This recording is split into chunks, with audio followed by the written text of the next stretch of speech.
আসসালামু আলাইকুম। আজকে আমাদের সোনাগাজী থেকে একটা অর্ডার আসছে। তো সেটা হচ্ছে দেন কি আমি রিসিভ করে হচ্ছে আমি পাঠাই দিব আর কি কাস্টমারের নিকট। তো একটু আনবক্সিং করে দেখতেছি সব কিছু ওভারঅল ঠিক আছে কি না। এর আগেও একটা আনবক্সিং করছিলাম, তো এটাও সেম দেখতেছি। এটাতে কিন্তু ফোক রিসিভ গ্লাস অ্যাড করা হয়েছে। আপনারা যদি একটু আমি দেখানোর চেষ্টা করি, নর্মালি দেখুন আর হচ্ছে দেখুন, এটা কিন্তু ফোক রিসিভ গ্লাস, ঠিক আছে, ব্লু কার্ড ফোক রিসিভ গ্লাস অ্যাড করা হয়েছে। তো ওভারঅল আমাদের সব কিছু প্যাকেজে থাকতেছে। তো কাস্টমারের নিকট আমরা হচ্ছে পৌঁছাই দিব, এক পরিচিত ভাইয়ের মাধ্যমে হচ্ছে পৌঁছাই দিব আর কি।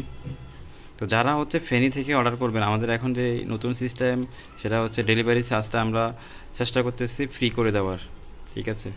তো আপনারা প্রতিনিয়ত অর্ডার করতে পারেন নিশ্চিন্তে, এবং কি নিজে দেখে শুনে নিতে পারবেন, চেক করে নেওয়ার সুযোগ সুবিধা রয়েছে। বিশেষ করে যাদের পাওয়ার নাই তাদের জন্য। যাদের পাওয়ার আছে তারা অবশ্যই চাইলে আগে ভিডিওতে বা কলে দেখার সুযোগ রয়েছে।